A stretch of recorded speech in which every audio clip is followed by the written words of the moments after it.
Welcome, welcome, welcome to my channel.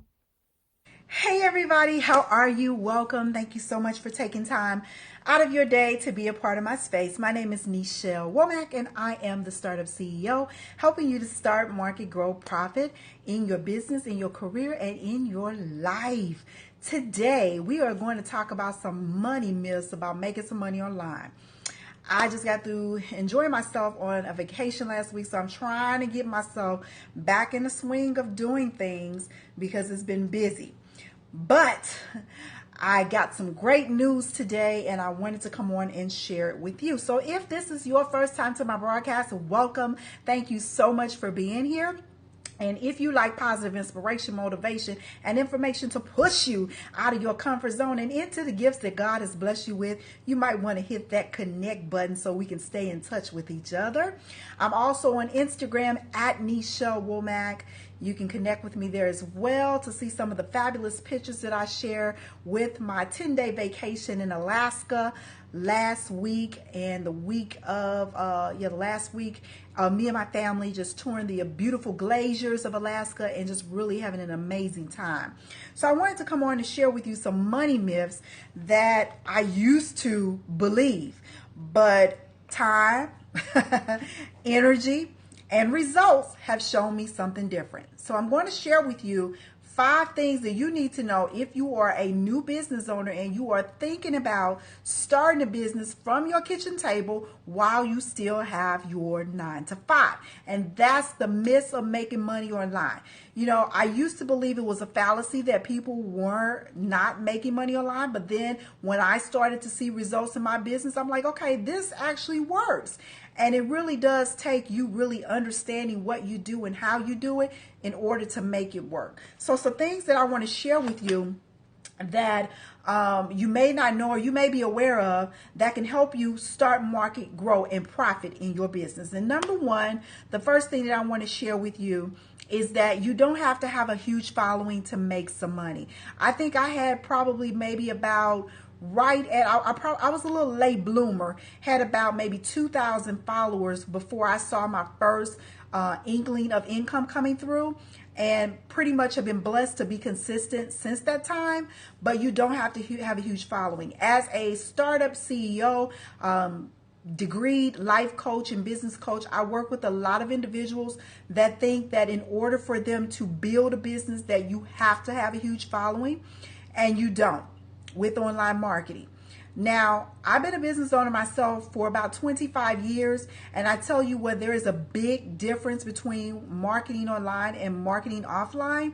And if you go back and check some of my podcasts at the People Connect podcast, you can download that on iTunes or iHeartRadio. I shared with you how to do offline marketing because that's what I've been used to for 25 years. Within the last 5 years of building an online business, I realized several things that is not easy. You know, a lot of people may tell you that it's easy, but it takes a lot of patience. It takes diligence. It takes you feeling assured about yourself and really having the information and knowing who you're speaking to and why you're speaking to them. You know, that's the clarity of, you know, differentiating yourself online, because there's tons of people, there's tons of life coaches out there, tons of business coaches out there. And what can you do to separate yourself? You know, we all can have a piece of the pie, literally, we can.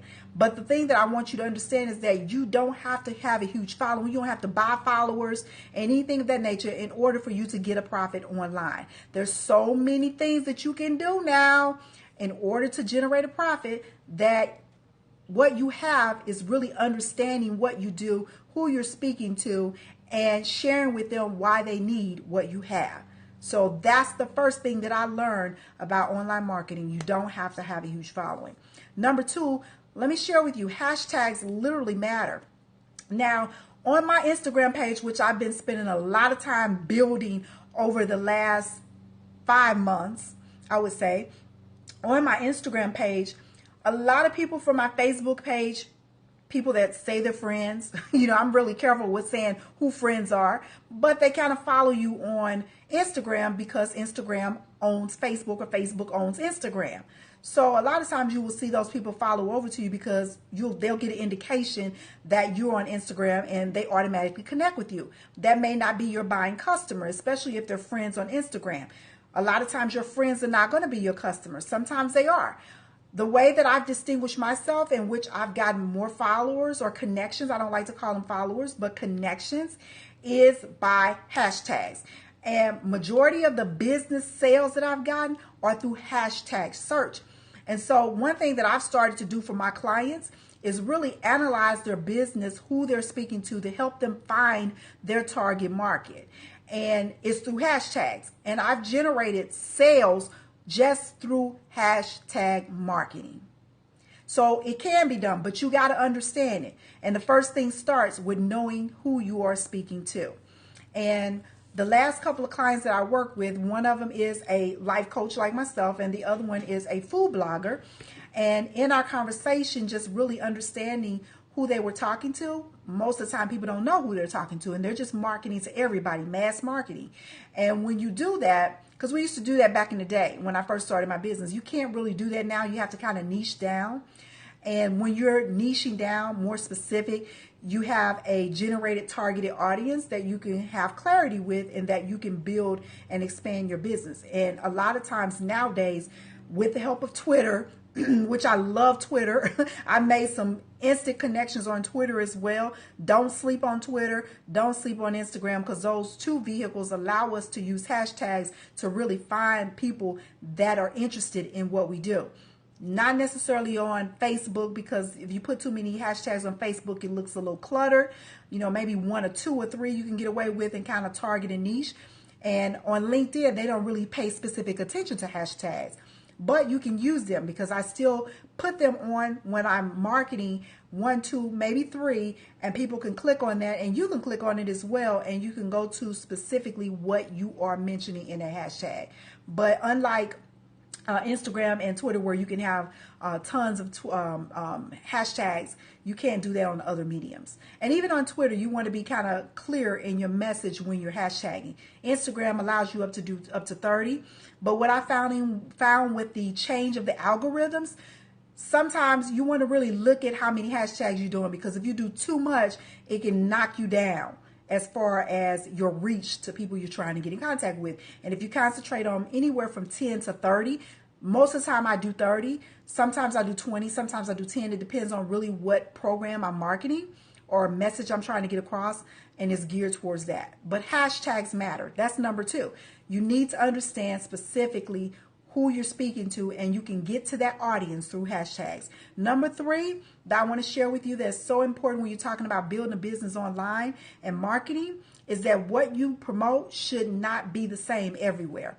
Like what I promote on Instagram, I don't necessarily promote on LinkedIn, because you're speaking to 2 different audiences. Majority of the people on LinkedIn are business professionals, corporate CEOs, and things of that nature. So you want to modify your message to the audience that you're speaking to. Facebook, Instagram, they own each other or relationships with each other. You kind of have leverage on both of them to do kind of the same thing. Twitter, obviously you have limited, things that you can put on there as far as words, but you can upload video and you can add a tribute to your hashtags with video. And so that's a great thing as well. Snapchat, I do a little bit of that. I really don't like Snapchat, to be honest with you, because that's not my target audience that I'm seeking. However, I'm learning a little bit more about it and understanding how I can use it in my business to grow it.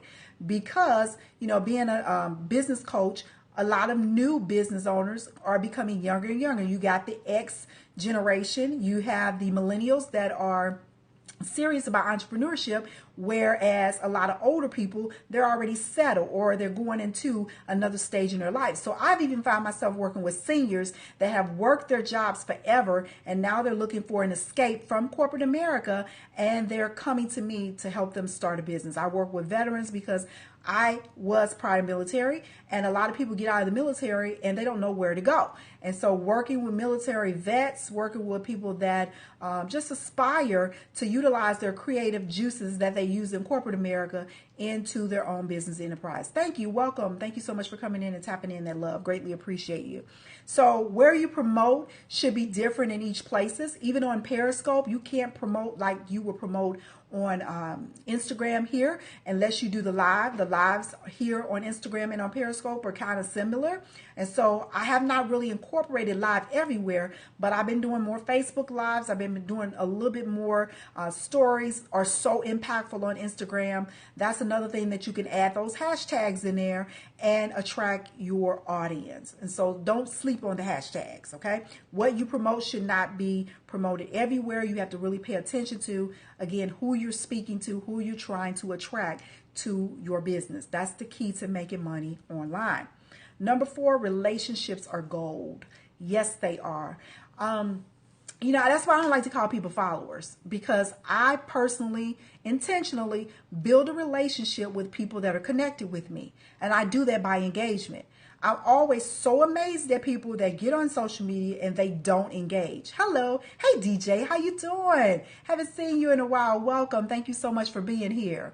So engagement is so key. It's so important to speak to people like DJ. I remember me and DJ been hanging for a minute and I see him every now and then. So it's a great pleasure to be here and to see you here. You got to engage with people. You got to get to know people by their hashtag handles or what they do. It's so key and so important. Relationships are gold. Even as an offline business owner, a brick and mortar business owner, I consistently try to build relationships with my clients from every area. How long did I work in corporate America? About 20 years, 25 years to be exact. Because when I started my business, I pretty much still had a little hustle at the job. Yes, it's been a while. It has been a while, DJ. Yes, it has. And so I think corporate America, I really appreciate all the experience that I gained in corporate America, because it helped me to see what I did not want to do in my business. It helped me to see that. And corporate America treated me very good. Yes, I was a sales manager for a pharmaceutical company. I've worked in the areas of finance and mortgage. I've worked in the education field as an educator, teacher for high school, for GED training. I've also worked in the education field I still do teach online for a university. So I liked corporate America, but it just, when I decided to, actually, I didn't decide to leave. I was repositioned for my territory in pharmaceutical sales, and it was either travel and go out of your way. And at the time I had small kids, so I had to choose between making money and being with my kids, because I traveled all the time in pharmaceutical sales. If you're familiar with that, you make very good money and you travel all the time. And that's what I did. So I made the decision once I was depositioned or repositioned. They were like, you either got to go or you got to move. And I chose my family over moving at that time. And so I had no other resort but to figure out either to go get another job or start a business. And I kind of had my business on the side, because my first business I started when I was in college. And I did concierge service. And I still kind of have that business today. But if I would have known what I known back then, when I had that business, when we sold that business for only $5,000, I would be a multimillionaire right now, because that business right now is somebody else's business, somebody else's idea that has generated great profit. You're a good lady. Oh, yeah. You want to choose your family. My family is so very important to me, and I'm so proud. I'm a proud mommy of 2 college students right now. One's getting ready to graduate next year in May, and they play both of them on scholarships. So, with the help of my husband, both of us did a great job in making them be the human beings that they are. That's a parent's dream, when you can see your kids and you can be proud of who they are and what they do. And so relationships are gold. My intention for everything that I do is to build quality relationships with people, because I don't take any relationship for granted. I think I'm a wonderful friend. It is Virgo season, yes. And if you know a Virgo, Virgos are very straight to the point, but Virgos make the best friends, the best confidants. And so I am moving into my season, my favorite time of the year, which is fall, and my birthday time. Birthday season. Virgos, yes. So yes, treat every relationship. And I stick on this motto because my parents taught me this a long time ago. Do unto others as you expect them to do unto you. And if you know anything about me, I'm faith driven. And being faith driven That is so important to me. Do unto others as you expect them to do unto you. So I don't do unto other people that I would want them to do unto me. So if you want to be a friend, then you got to be the best friend that you can possibly be. And that's why I treat relationships like gold. I make sure I follow up to see what's going on, especially if you're a client of mine. I want to make sure that you're succeeding on a regular basis, because if you are succeeding, then you're going to refer me to some more people. Yes, in my offline businesses, that's what I do. I have home health, I have real estate, and I have consulting. And on a regular basis, I'm constantly following up with people that I've worked with in the past, that I'm currently working with, to see if there's anything that I can help you with. My goal is to help you be the best that you can be. Because if you're the best that you can be, I'm the best that I can be in what I do. And both of us get paid. That's what it's all about. Relationships are gold. Number 5. This is so key and so important when you're talking about building your business, whether it's offline or online. Whether it's offline or online, you have to have a plan, a purpose, and a price. That's deep. Let me share with you why. A plan. If you fail to plan, you plan. If you fail to plan, you plan to fail. And this is bottom line is that. I don't know why people start businesses without plans. Even if it's just one page documentation of what you plan to do in that business, how much you plan to make, where do you plan to grow, how long is it going to take you, what are you selling, what is your mission, what is your vision, where are you getting supplies from, and things of that nature. Apologize, just got a text through, so I was checking to see where that text was coming from. So planning is so key, especially for online marketing, because it's not as simple as people present it to be. As I mentioned, I've been online for probably about 5-6 years, and within the last 2 years is when I really started to see a return on my investment. My time is investment. I don't get on social media unless I have a plan, a purpose, and a price. And that's bottom line. My plan is to build more relationships, to meet more people, to share what I do, to learn about other people. How can I help them? How can I help them be what they need to be to help them be profitable in what it is that they do? And so my purpose is to expand my reach. My purpose is to expand my reach. Everything I touch is a purpose behind it. I need to expand my reach. Why? Because I am my brand. You are your brand if you're a business. People see you before they see the business. They want to make sure that what you're representing is the truth. And I try to be the truth in everything that I do. I don't lead people on or anything of that nature because I don't want to be led on. Again, I go back to do unto others as you want them to do unto you. And so when you are planning your business, have a purpose behind it. What are the goals attached with you with marketing online, starting a business online, or if it's online, offline? Everything needs a plan and a purpose. And then when you're talking about that price, you have to understand that when you know your value, you can charge your worth and determine your worth. You can't charge your worth if you don't know how valuable you are. And I say this plenty of times. I know that I'm very valuable. Why? Because I've spent time in the classroom with a bachelor's degree, a master's degree, several licenses and certifications, currently working on a PhD. So I know I'm valuable. Why? Because I've spent over $100,000 in educating myself. And so if that's not valuable, then I don't know what value is, because nobody comes across $100,000 that quick.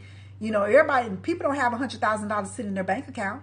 And so being that I know I've invested over $100,000 in me, in myself, in my skills, I know that I'm valuable. Therefore, I can determine a price. Yes, education is expensive.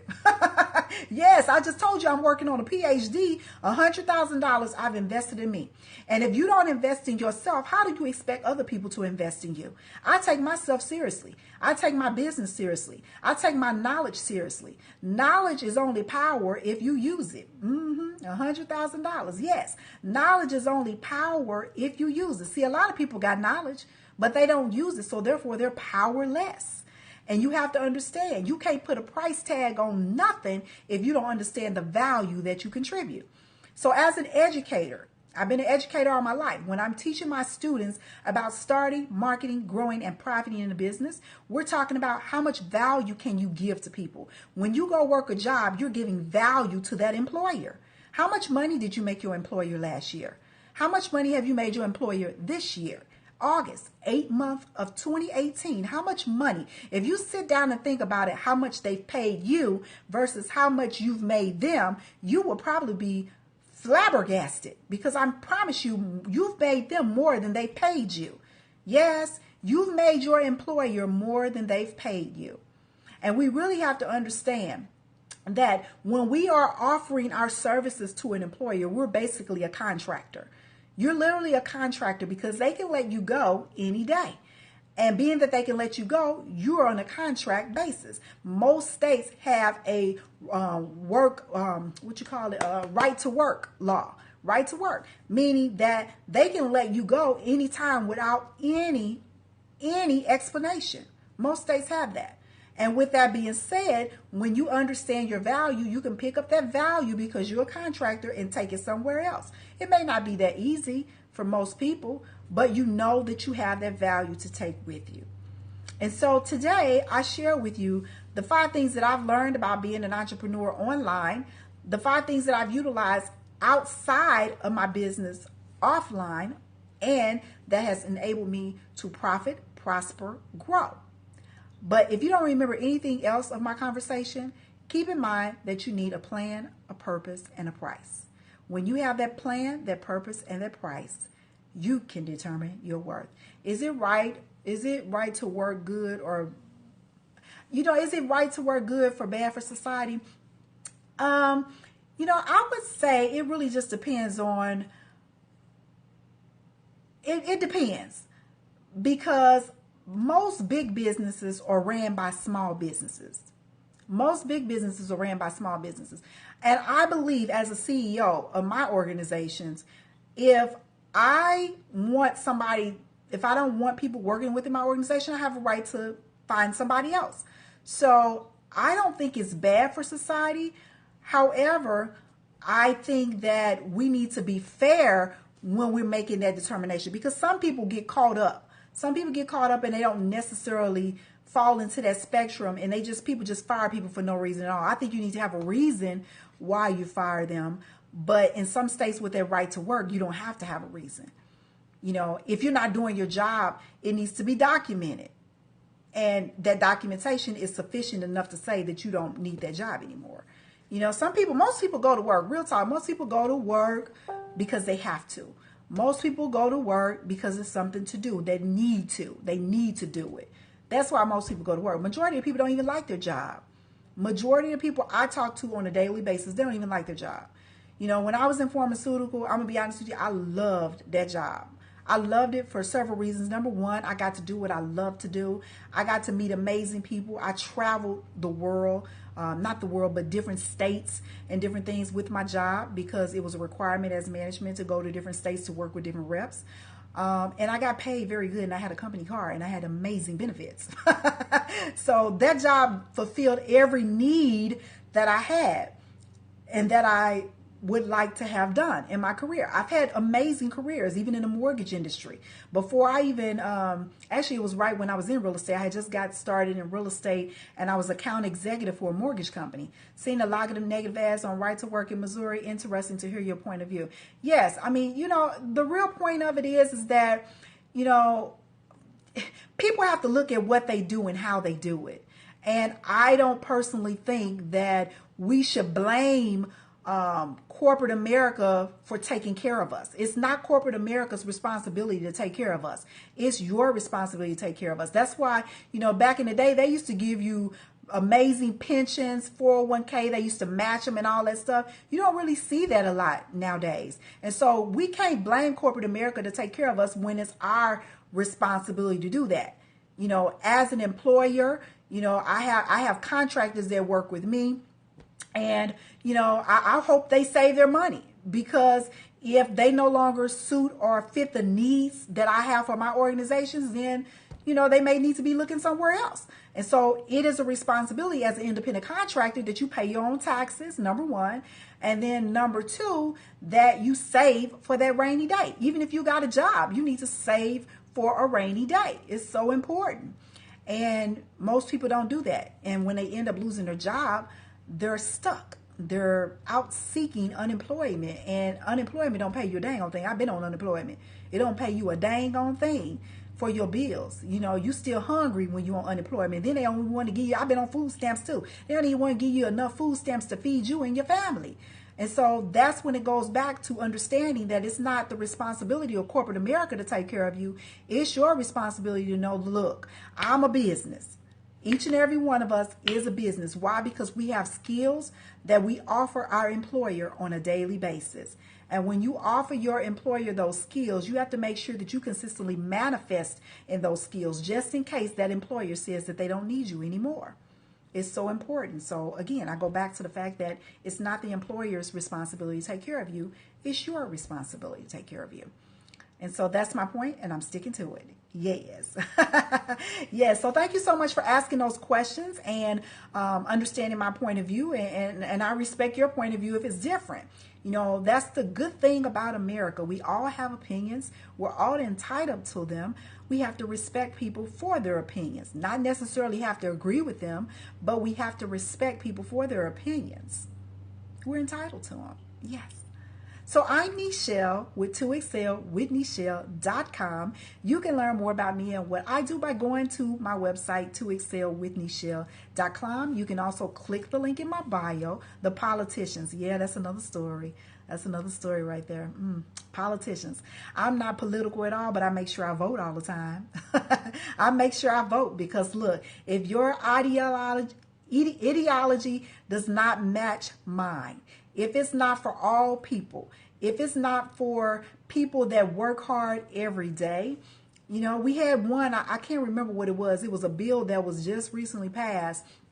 And they were talking about, I think it was Proposition A or B. I can't remember which one it was, but I voted for no, Proposition No, A. And it was for, you know, people that work hard every day, trying to take away their rights. Now, I will never vote for that because I've been on that side in that spectrum. And you should never take away people's right to do the things that they enjoy to do and to make an income, because how else are they going to make an income? You know, but again, I go back to the point that we should all have a backup plan. Everybody needs a backup plan because companies have closed. When you look at Ford Motor, look at the city of Detroit. How much turmoil that city got into when corporations and big car companies left and moved out of the country. You know, we get people over here and we pay them minimum wage. You know, the reality of it is nobody can make it on a minimum wage. That's why I believe everybody needs some type of additional income, additional stream, whether it's investments, whether it's a business or whatever. You need an additional stream because it's, again, going back to my point, it's not up to your employer to take care of you. It's up to yours. Saving that 401k if you are employed. My 401k was my saving grace when I was, discharged from my job and when I had to go into business for myself. I was forced into entrepreneurship. Even though I studied it in college, you know, when I got my bachelor's degree, I was kind of forced into it because I had to make a decision. Am I going to choose my family or am I going to move and relocate all around the world? And so really you just have to look at where you are, what's important to you, and move on from there. So that's my message. I thank each and every one of you for coming in. If you like what you've heard, inspiration, motivation, and information to help push you out of your comfort zone into the gifts that God has blessed you with, connect with me. I'm also on Instagram at Nichelle Womack, and I have a podcast, the People Connect Podcast. You can go subscribe to it on iTunes and iHeartRadio. I am here. You're welcome. Thank you for being a part of my space. I am here. I can't even tell you when I'm here on Periscope, but I'm here. I was consistently coming on every Tuesday, Wednesday, and Thursday, but then life got a hold of me. I'm finishing up a PhD right now, and I've just been so busy with family and just trying to grow. Thank you so much. I really appreciate you being here. With family and all that stuff. So I typically, make it my point to come on Periscope at least once a week to share some information. I'm regularly on Instagram on a regular basis, and I'm also on Facebook at the Life Transition Strategist and Diversified Connections Consulting, and on Twitter too. So thanks again. Blessings and peace to each and every one of you. I appreciate you being a part of my space. Until next time, I'm Nichelle Womack signing off for now. Have a blessed day. Bye-bye.